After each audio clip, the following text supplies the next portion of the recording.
Tata Bagda beach, Tata Tata eco camp.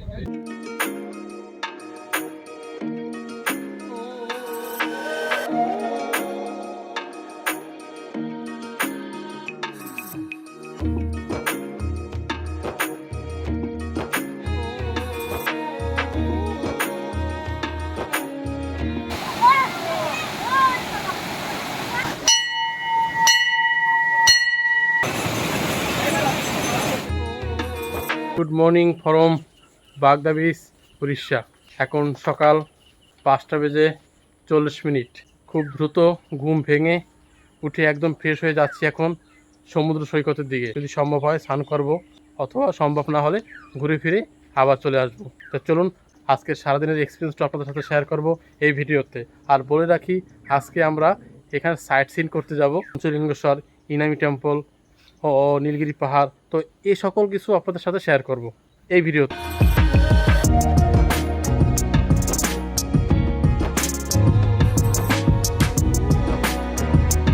নির্জন সমুদ্র সৈকতে অন্য কোনো টুরিস্ট বা লোকজন পাবো কিনা সন্দেহ। যাচ্ছি দেখি। তবে আমাদের সাথে যারা রয়েছে তারা হলো এই মোটামুটি 4 জন এই দর্শক বন্ধু যাচ্ছে আমাদের সাথে।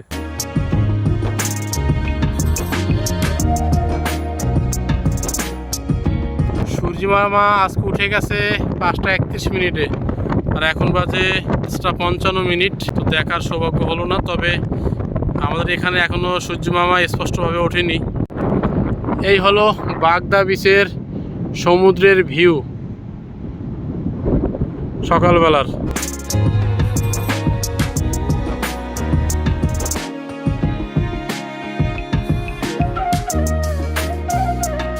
সকালে কোনো টুরিস্ট নেই, শুধু আমরা ছাড়া। আর 2-1 জন যা দেখা যাচ্ছে সেটা মনে হচ্ছে এই জায়গার স্থানীয়।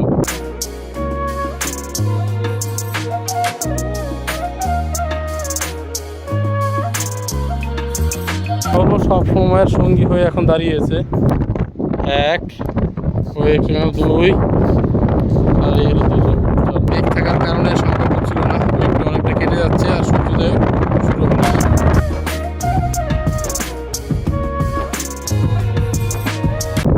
কত বড় শামুক!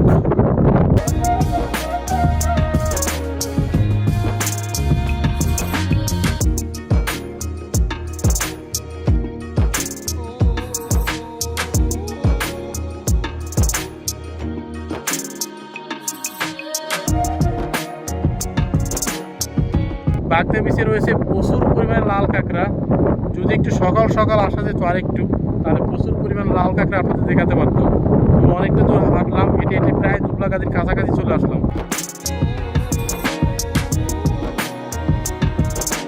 এই অবস্থা সমুদ্রে নামতে গিয়ে।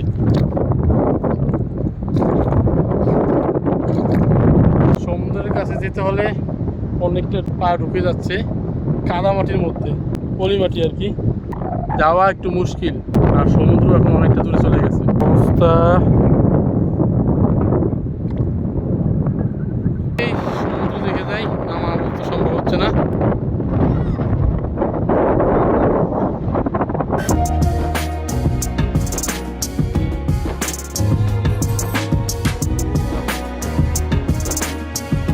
তো এখন ঘড়ির কাঁটায় সকাল 7টা, আর এখন বিচ ছেড়ে আমরা চলে যাচ্ছি। বিচে নামা সম্ভব হচ্ছে না, প্রচুর পরিমাণে কাদা। তো যাই হোক, নেক্সট টাইম এসে আবার নামার চেষ্টা করব। Tata Bagda beach, tata. আবার দেখা হবে যখন আমি আসবো ফিরে।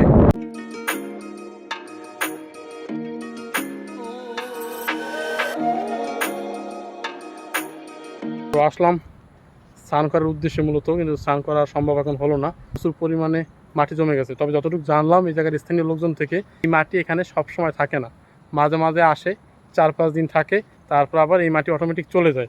জোয়ার যখন ফুলফিল থাকে তখন স্নান করা যায় যে কোনো সময়। যখন আপনারা এখানে আসবেন, অবশ্যই এই ব্যাপারগুলো একটু খোঁজখবর যদি নিয়ে আসেন, যদি স্নান করার উদ্দেশ্যে যদি আর কি আসেন, তো একটু ক্যাম্প থেকে খোঁজখবর নিয়ে আসবেন এখন স্নান করা যাবে কি না। এখানে আস্তে আস্তে সন্ধ্যা হয়ে গেল, কাল সম্ভব হলো না। আজকে সকালে আসলাম, তাও মাটির জন্য সম্ভব হলো না।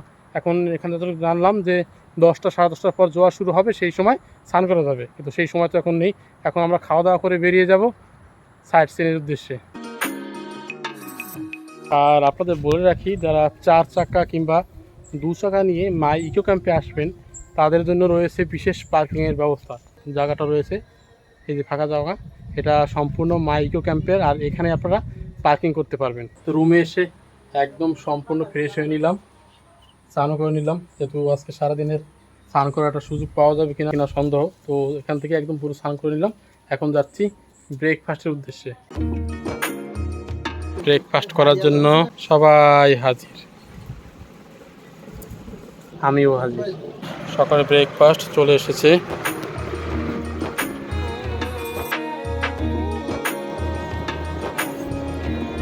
সবার খাওয়া শুরু হয়ে গেছে, আমিও শুরু করলাম। সকালের ব্রেকফাস্ট ডিম টোস্ট, মিষ্টি, চাটনি।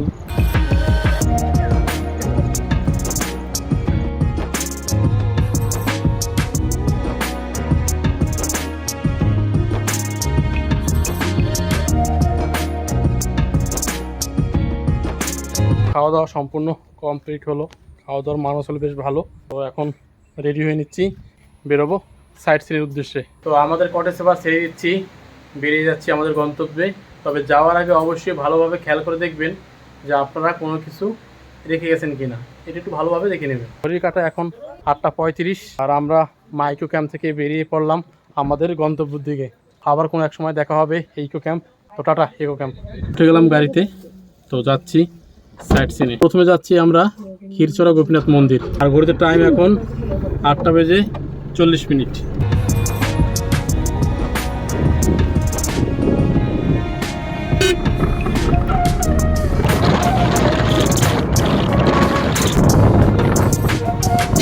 পাহাড়টা আপনারা দেখতে পাচ্ছেন, এটাই হলো নীলগিরি পাহাড়। চলে আসলাম বুড়িপালাম নদীতে।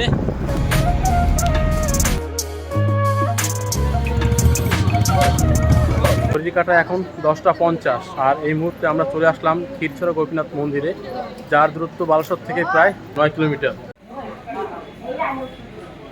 আর যে আমাদের ক্যাম্প রয়েছে মাইকো ক্যাম্প, তার থেকে এর দূরত্ব প্রায় 34 কিলোমিটার।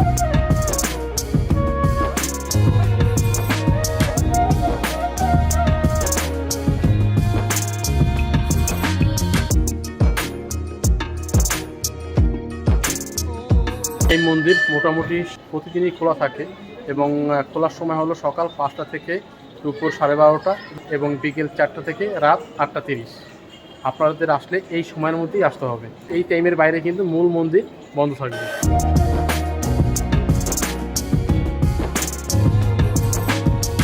মন্দির পরিদর্শন আমাদের হয়ে গেল, তবে মন্দিরের ভিতরে ক্যামেরা অ্যালাউ নয়। বাইরে থেকে আপনি ফটোশ্যুট সব কিছুই বা ভিডিও করতে পারবেন, কিন্তু ভিতরে অ্যালাউ নয়। তারপর তো আপনাদের দেখাতে পারলাম না।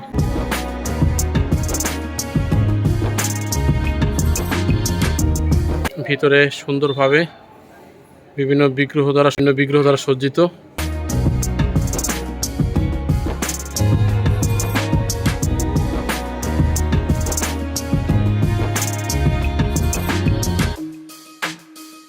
এই হলো ক্ষীরচড়া গোপীনাথ মন্দির পরিদর্শন আমাদের শেষ হলো। খুব ভালো লাগলো, সুন্দর একটি পরিবেশ, আর প্রচুর ভক্তের সমাগম দেখতে পেলাম। যদি আপনারা আসেন তো এখানে আসতে পারেন, খুব সুন্দর একটি জায়গা এবং ভালো লাগবে।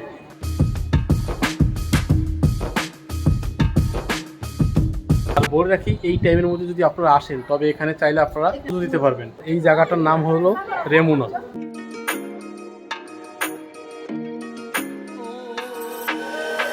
আর বাইরে রয়েছে এরকম পার্কিং প্লেস, এখানে আপনাদের জুতা রেখে ভিতরে প্রবেশ করতে হবে। আর 4 চাকা 2 চাকা নিয়ে আসলেও আপনারা এখানে পার্কিং করতে পারবেন।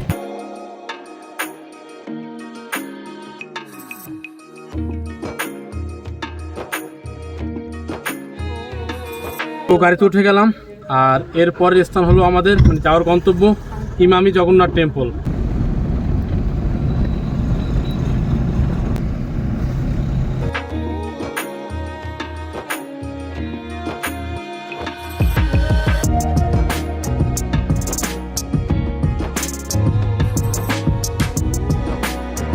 ঘড়ির কাঁটায় 10:20, আর এই মুহূর্তে আমরা চলে আসলাম ইমামি জগন্নাথ টেম্পল, যার দূরত্ব আমাদের ক্যাম্প থেকে মাইকো ক্যাম্প থেকে 39 কিলোমিটার এবং বালসর থেকে প্রায় 12 কিলোমিটার। খুব সুন্দর একটি জায়গা আর কি। আর এখানে দেখলাম থাকার ব্যবস্থা রয়েছে, এবং পুরী জগন্নাথের মতো আনন্দবাজার রয়েছে এখানে। যেটি আর কি এখান থেকে আপনারা প্রসাদ সংগ্রহ করতে পারবেন কিছু অর্থের বিনিময়ে। একটি জলের ফোয়ারা, এখানে পা ভিজিয়ে পবিত্র হয়ে তারপর আপনাদের মন্দিরে প্রবেশ করতে হবে। এই হলো প্রবেশের পথ।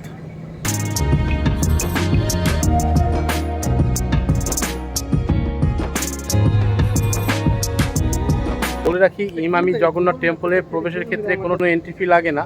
আর এই টেম্পল ওপেনিংয়ের সময় হলো সকাল 5টা 45 থেকে দুপুর 12টা 30 পর্যন্ত, আর বিকেল 3টা 30 থেকে রাত 8টা 30 পর্যন্ত। আপনারা আসলে এই সময়ের মধ্যে আসবেন এবং মন্দির খোলা পাবেন এবং ভিতরে পরিদর্শন করতে পারবেন।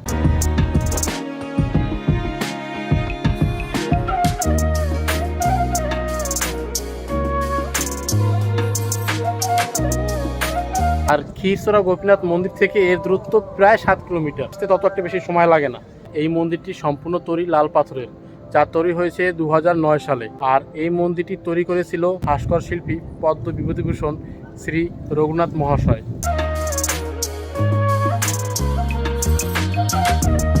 মূল মন্দিরের পাশে রয়েছে ছোট ছোট আরো বেশ কয়েকটি মন্দির। আর এই মন্দিরটি সম্পূর্ণ পুরীর শ্রী জগন্নাথ দেবের মন্দিরের আদলে তৈরি আর কি।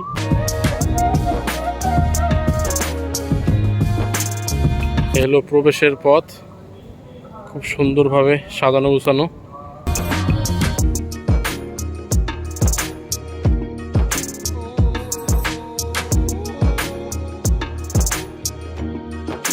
মন্দিরের ভিতরে ফটোগ্রাফি সম্পূর্ণভাবে নিষিদ্ধ, তো ভিতরের পরিবেশটা আপনাদের দেখানো সম্ভব না। খুব সুন্দর। আর মন্দিরের গায়ে এরকম খোদাই করা রয়েছে বিভিন্ন দেব দেবীর বিগ্রহ।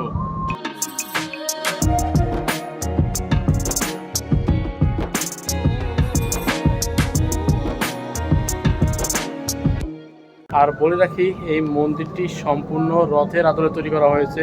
এর এক পাশে রয়েছে 8টি চাকা আর অপর প্রান্তে রয়েছে 8টি চাকা, মোট 10টি চাকা খোদাই করা রয়েছে এই মন্দিরের নিচ দিকে। তো সেটা আপনাদের একটু পরে দেখাচ্ছি।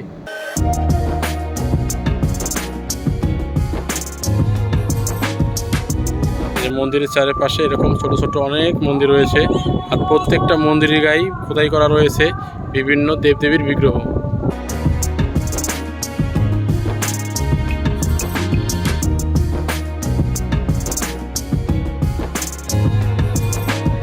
মন্দির পরিদর্শন আমাদের শেষ। খুব সুন্দর একটি জায়গা। তো যদি সাইট সিনে আসেন তো এই সমস্ত প্লেসে আসার চেষ্টা করবেন। খুব সুন্দর একটি পরিবেশ, অসাধারণ পরিষ্কার পরিচ্ছন্নতা। এটা হলো শ্রী হনুমান টেম্পল।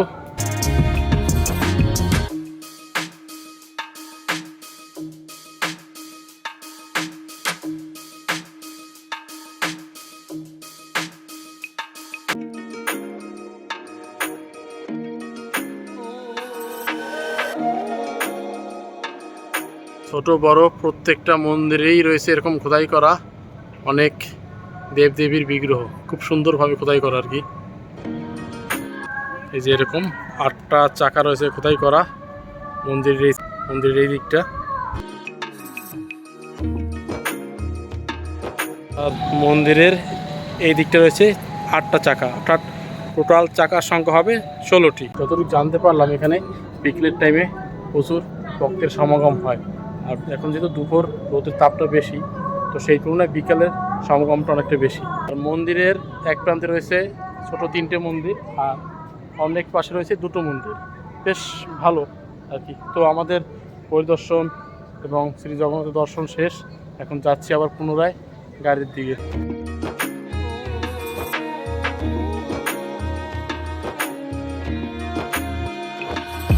প্রসাদ ভোগ অ্যাভেলেবেল হেয়ার এখানে। এই হলো আনন্দবাজার। আপনারা যদি এখানে আসেন, এখানে কিন্তু থাকার ব্যবস্থা রয়েছে। এই যে অতিথি নিবাস, এখানে এসে যোগাযোগ করে আপনারা থাকতে পারবেন। আর এখানে সুবল শৌচালয়ের সুব্যবস্থা রয়েছে। গাড়িতে আমরা উঠে গেলাম, আর এরপর যাচ্ছি আমরা নীলগিরি পাহাড়, যার সন্নিকটে রয়েছে একটি রাজবাড়ি, সেইখানে।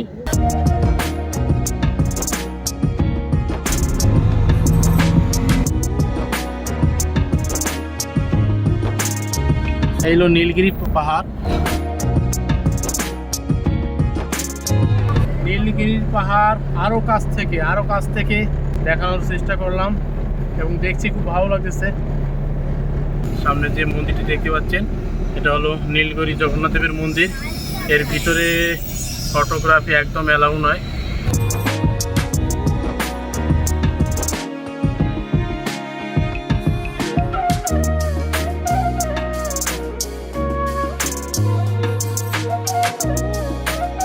তো আমরা চলে আসলাম আরেকটি দর্শনীয় স্থান, একটি রাজবাড়ি, কিশোরচন্দ্র মহারাজের আর কি রাজবাড়ি, নীল পাহাড়ের পাদদেশে অবস্থিত। এটাই এখন কিছু নেই বললেই চলে।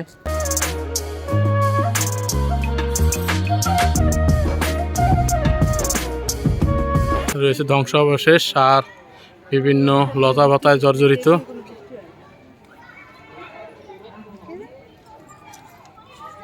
আর এইদিকে রয়েছে একটি মন্দির, ভিতরে যাওয়ার আপাতত অনুমতি নেই।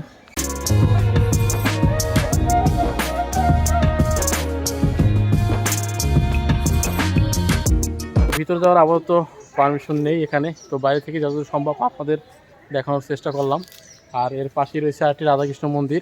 তো সেখানে চাইলে আপনারা পুজো দিতে পারেন। যেহেতু আমাদের হাতে সময় কম, পুজো দেওয়ার সম্ভাবনা আপাতত নেই বললেই চলে।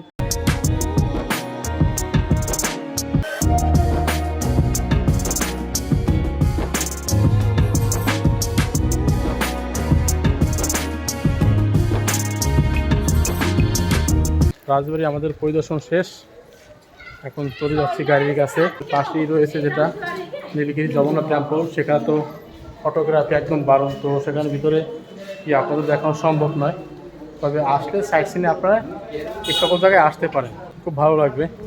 আর বাইরে রয়েছে এরকম পুজো দেওয়ার সামগ্রীর দোকান, এখান থেকে কিনে আপনারা পুজো দিতে পারেন।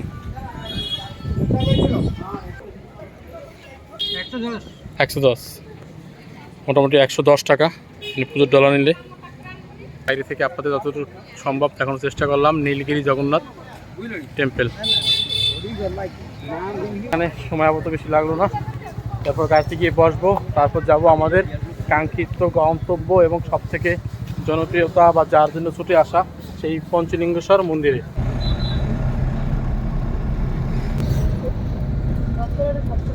আমরা এই রোড দিয়ে আসছিলাম, এখন যাচ্ছি এই রোডের দিকে।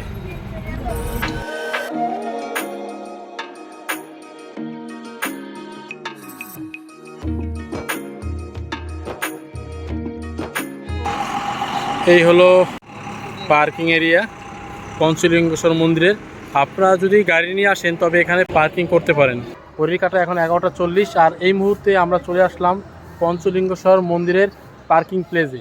এখান থেকে মূলত আমরা হেঁটে হেঁটে যাব পঞ্চলিঙ্গেশ্বর মন্দিরে। আর এটা হলো পার্কিং প্লেস। পার্কিং প্লেসও বেশ কয়েকটি দোকান রয়েছে, যদি আপনাদের প্রয়োজন হয় এখান থেকেও কিছু খাওয়া দাওয়া করে নিতে পারেন। আমরা হেঁটে হেঁটে উঠছি পাহাড়ে আর কি, মন্দিরের উদ্দেশ্যে যাচ্ছি।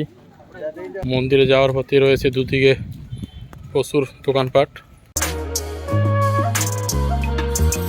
আপনারা যদি মন্দিরে পুজো দিতে চান তবে এখান থেকেও পুজোর ডালা নিয়ে যেতে পারেন। শসা নিয়ে নিলাম, এগুলো পিস হলো 20 টাকা করে। চলে আসলো আমাদের শসা। এই গরমে শসার টেস্টের মজাটাই আলাদা।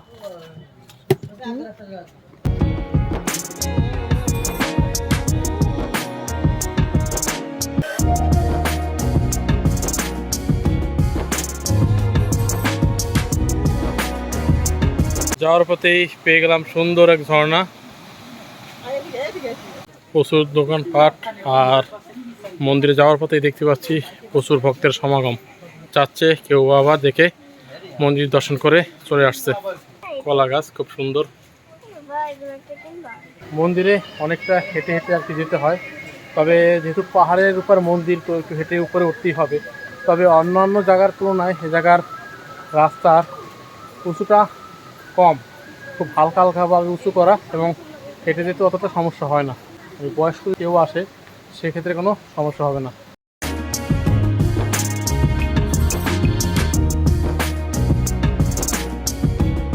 তো চলে আসলাম মন্দির প্রাঙ্গণে, আর ঢোকার মুহূর্তে আপনাকে টিকিট কেটে নিতে হবে পার হেড 5 টাকা দিয়ে।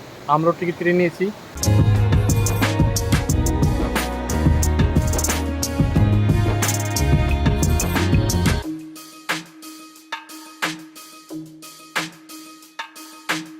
তো আপনাদের বলে রাখি, বালাসোর থেকে এই পঞ্চলিঙ্গেশ্বরের দূরত্ব হলো 58 কিলোমিটার। আর আমাদের আজ যে ক্যাম্পে ছিলাম মাইকো ক্যাম্প, তার থেকে এর দূরত্ব প্রায় 76 কিলোমিটার। সিঁড়ি বেয়ে বেয়ে আপনাদের উঠতে হবে। আর পাশের সিঁড়িটা যেটা রয়েছে এটা হলো নামার জন্য। কারণ সিঁড়িগুলো খাড়াইটা অনেকটা কম, অনেকটা সিঁড়ি বেয়ে পরে উঠছি এবং ক্লান্ত হয়ে যাচ্ছি। সিঁড়ি বেয়ে পরে উঠতে হচ্ছে আর কি। আর সিঁড়ি মোটামুটি 110 থেকে 130টা ধাপ।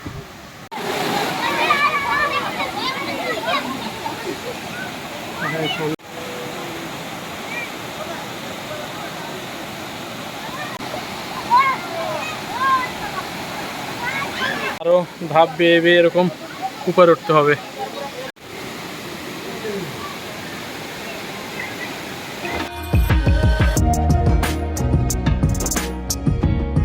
এই সিঁড়িগুলো বেশ অনেকটাই খারাপ, হাঁপিয়ে যাচ্ছি পুরো।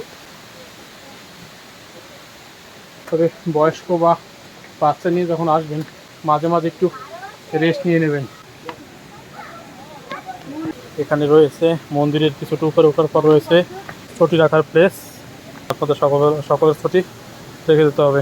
আর আপনাদের বলে রাখি, এই মন্দির সপ্তাহের প্রতিদিনই খোলা থাকে, সকাল 6টা থেকে বিকেল 5টা পর্যন্ত। তা আপনাদের পরিদর্শন করতে হলে এই টাইমের মধ্যেই আসতে হবে।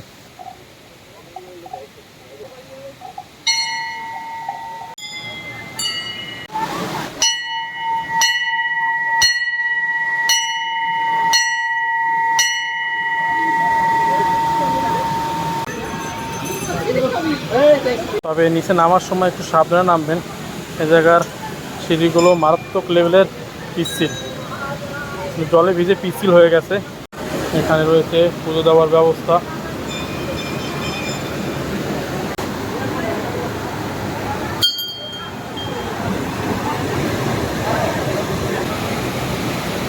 এইখানেই রয়েছে সেই শিবলিঙ্গ, যা দেখা যায় না, শুধুমাত্র স্পর্শ করা যায়।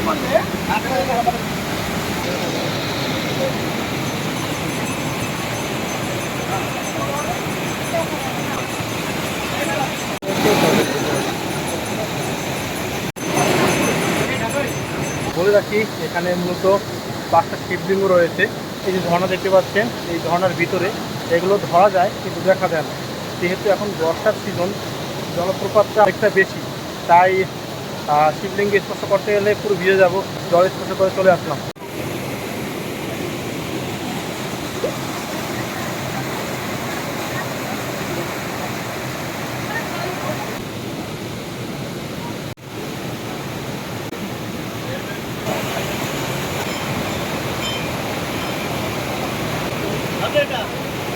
তো আমাদের মন্দির পরিদর্শন শেষ, এখন চলে যাচ্ছি আমরা গাড়ির দিকে আর কি।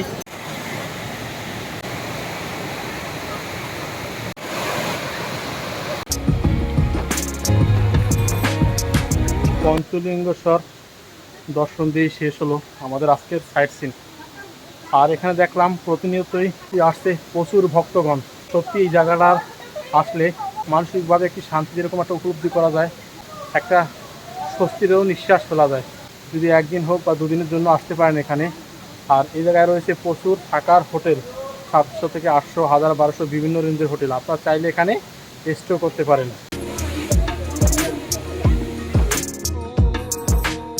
তবে আপনাদের বারবার বলে রাখছি, এখান দিয়ে ওঠার সময় বয়স্ক বা বাচ্চাদের ক্ষেত্রে অতি সাবধান। এই জায়গার সিঁড়িগুলো অনেকটা উঁচু নিচের তুলনায়। আর গাড়ি যেখানে পার্কিং করবে সেখান থেকে এখানে প্রায় 1 কিলোমিটারের মতো অনেকটাই হেঁটে আসতে হয় আর কি। দলগতভাবে বা গ্রুপে আসলে কথায় কথায় চলে আসা যায়, ভালো লাগবে। আর জায়গাটাও খুব ভালো।